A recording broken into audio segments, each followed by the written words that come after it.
কেমন আছেন? মাশাআল্লাহ ভালো আছেন। নাম কি আপনার?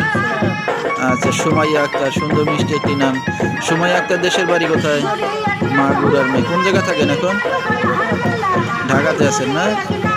মিরপুরে? আচ্ছা, কে কে আছে ফ্যামিলিতে? আচ্ছা, বাবা মা ভাই বোন কেউ আছে? আচ্ছা আচ্ছা।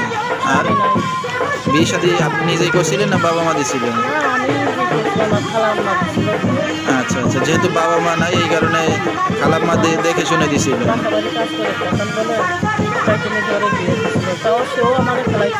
কি দুঃখের বিষয়। তো আপনার আর কোনো ভাই বোন আছে? দেশের বাড়িতেই থাকে। আর আপনি নিজে এখানে চলতেছেন, কাজ বাজ করে চলতেছেন। আচ্ছা আচ্ছা, তো স্বামী ছাড়া আছেন কতদিন ধরে? সামনে আইসি সুন্দর একটা মনের মানুষ যদি আমি পাই